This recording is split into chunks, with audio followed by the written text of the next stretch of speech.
Hello friend, नमस्ते। स्वागत है मेरे चैनल में। आइए सुनते हैं तीज गीत।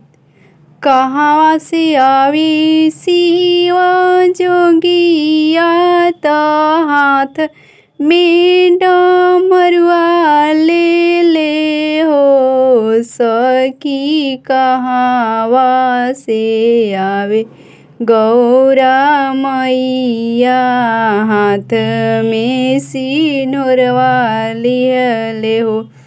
कहाँ से आवे शिवा जोगिया त हाथ में डमरुआ लिहले हो। सखी कहाँ से आवेली गौरा मैया हाथ में सिनुरवा लिहले हो। काशी से आवे शिवा जोगिया त हाथ में डमरुआ लिहले हो। विंध्याचल से आवे गौरा मैया त हाथ में सिनुरवा लिहले हो। सखी विंध्याचल से आवे गौरा मैया त हाथवा में सिनुरवा लिहले हो। काथी चढ़ी आवे शिवा जोगिया त हाथ में डमरुआ लिहले हो। सखी काथी चढ़ी आवे गौरा मैया हाथ में सिनुरवा लिहले हो। सखी काथी चढ़ी आवे गौरा मैया त हाथ में सिनुरवा लिहले हो।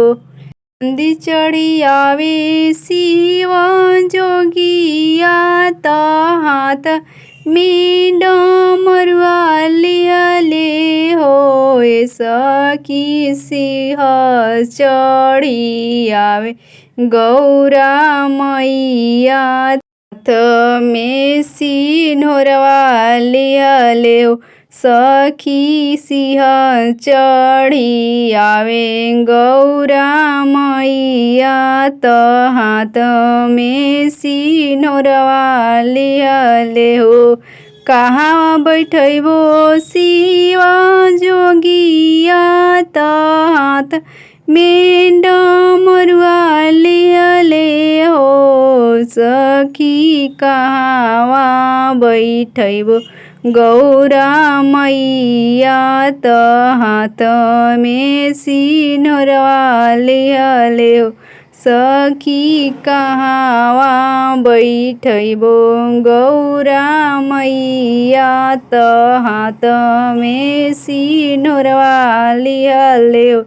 बेदिया बैठबो शिवा जोगिया त हाथ में डमरुआ लिहले हो। सखी कोहबरे बैठबो गौरी मैया त हाथ में सिनुरवा लिहले हो। सखी कोहबरे बैठबो गौरी मैया त हाथ में सिनुरवा लिहले हो।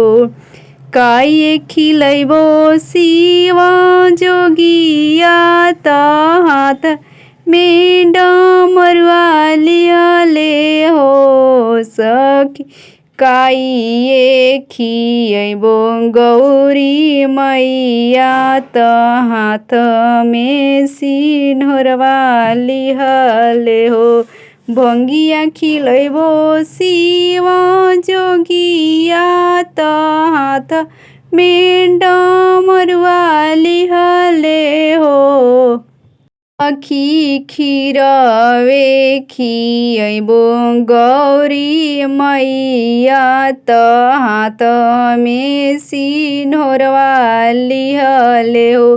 कवन बर मंगबो शिवा जोगिया से हाथ में डमरुआ लियले हो सखी, कवन बरवा मंगबो गौरी मैया से। हाथ में सिनोरवा लियले हो, धन मंगबो शिव जोगिया से। हाथ में डमरुआ लियले हो सखी, मांग के सिनुरवा गौरी मैया से। हाथ में सिनुरवा लियले हो सखी, मांग के सिंदूरवा गौरी मैया से। हाथ में सिनुरवा लियले हो।